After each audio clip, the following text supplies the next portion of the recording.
نحمده ونصلي على رسوله الكريم اما بعد فاعوذ باللہ من الشیطان الرجیم بسم اللہ الرحمن الرحیم السلام علیکم ورحمۃ اللہ وبرکاتہ۔ آج ہم سورہ آل عمران پارہ نمبر 4 کی آیت نمبر 198 اور 199 کی تفسیر لفظی ترجمہ اور تلاوت کریں گے انشاءاللہ تعالی۔ لیکن الذین اتقوا ربهم لهم جنات تجری من تحتها الانہار خالدین فیہا نزلا من عند اللہ وما عند اللہ خیر للابرار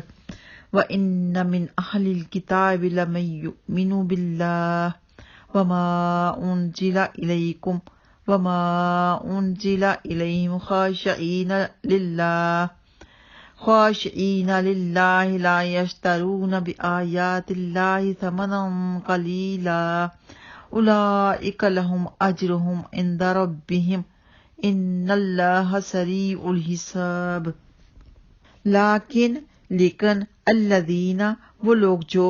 اتقوا سب ڈر گئے ربہم اپنے رب سے لہم ان کے لیے جنات باغات ہیں تجری کہ بہتی ہیں من سے تحتہا اس کے نیچے سے الانہار نہریں خالدین وہ سب ہمیشہ رہنے والے ہیں فیہا اس میں نزلاً مہمانی ہے من عند اللہ اللہ کی طرف سے وما اور جو کچھ عند اللہ اللہ کے پاس ہے خیرن وہ بہتر ہے للابرار نیک لوگوں کے لیے وَإِنَّ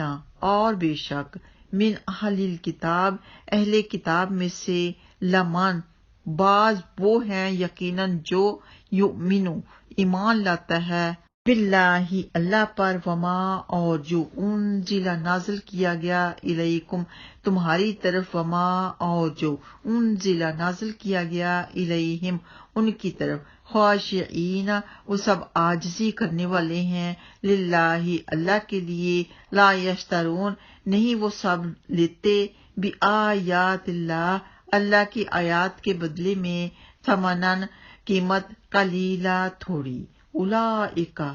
وہی لوگ لہم ان کے لیے اجرہم ان کا اجر ہے عند ربہم ان کے رب کے پاس ان بے شک اللہ سریع جلد لینے والا ہے الحساب حساب۔ تو کفار کے شہروں میں تجارتی کاروبار ان کی خوشحالی اور مال و دولت کی فراوانی دیکھ کر مسلمانوں کے دلوں میں کسی قسم کا حزن و ملال نہیں آنا چاہیے اور نہ ان کو نا امیدی کا شکار ہونا چاہیے۔ گو دنیا میں ان کے پاس دولت کے انبار اور رزق کی فراوانی نہ رہی ہوگی مگر وہ اللہ سبحانہ تعالیٰ کے مہمان ہوں گے جو تمام کائنات کا خالق و مالک ہے، اور وہاں ان لوگوں کو جو اجر و صلہ ملے گا وہ ان سے کہیں زیادہ بہتر ہوگا جو دنیا میں کافروں کو عارضی طور پر ملتا ہے۔ تو افسوس اس بات کا ہے کہ ہمارے مسلمان ہمارے بہن بھائی آخرت کا کام دنیا کا زیادہ سوچ رہے ہیں۔ سب کو تو میں نہیں کہوں گی لیکن کچھ ایسے ہیں جو دنیا کا مال و دولت جمع کرتے ہیں، آخرت کا ان کو خیال نہیں، نہ حلال حرام کا خیال کرتے ہیں، نہ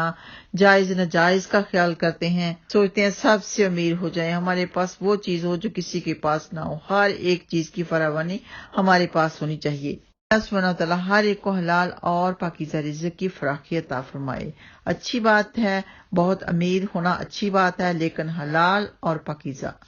جائز طریقے کے ساتھ کمانا چاہیے، ساتھ ساتھ اپنی نمازوں کا، اپنے قرآن پاک پڑھنے کا اور انسانی حقوق کا ہر چیز کا خیال بھی رکھنا چاہیے۔ سیدنا عمر بن خطاب رضی اللہ تعالیٰ عنہما ایک لمبی حدیث میں بیان کرتے ہیں کہ پھر میں رسول اللہ صلی اللہ علیہ وسلم کی خدمت میں حاضر ہوا تو آپ بان کی ایک چٹائی پر لیٹے ہوئے تھے، آپ اور چٹائی کے درمیان بستر نہیں تھا، بان نے آپ کے پہلو پر نشان ڈال دیے تھے، آپ چمڑے کے ایک تکیے پر ٹیک لگائے ہوئے تھے جس میں چھال بھری ہوئی تھی۔ سو میں نے کہا اے اللہ کے رسول آپ اللہ سے دعا کیجئے کہ وہ آپ کی امت کو فراخی عطا فرمائے، بے شک روم اور فارس والوں کو فراخی دی گئی ہے اور انہیں دنیا دی گئی ہے، حالانکہ وہ اللہ کی عبادت نہیں کرتے۔ آپ ٹیک لگا کر بیٹھے ہوئے تھے لیکن اب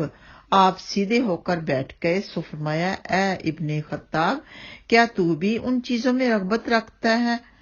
بے شک یہ تو وہ لوگ ہیں کہ ان کی بھلائی انہیں اسی دنیا کی زندگی میں جلدی دے دی گئی ہے۔ یہ بخاری میں موجود ہے۔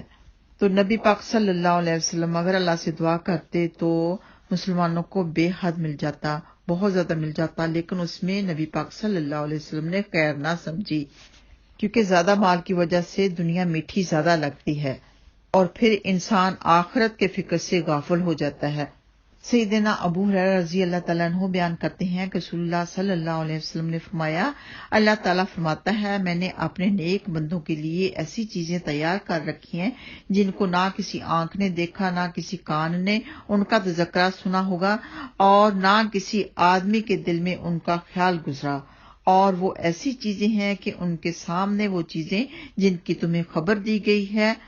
بالکل بھی حیثیت نہیں رکھتی۔ بعد ازاں سیدنا ابو ہریرہ رضی اللہ تعالیٰ عنہ نے فرمایا کہ اگر تم چاہو تو یہ آیت پڑھ لو، فَلَا تَعْلَمُ نَفْسٌ مَّا أُخْفِيَ لَهُم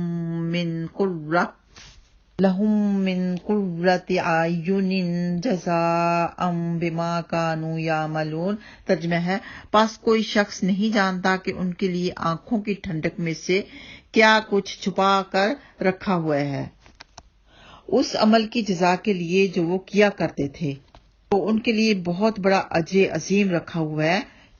جو کہ نیک عمل کرتے تھے۔ معلوم ہوا کہ اصل کامیابی آخرت کی کامیابی ہے اور وہ مسلمانوں کے لیے ہے، کافر اس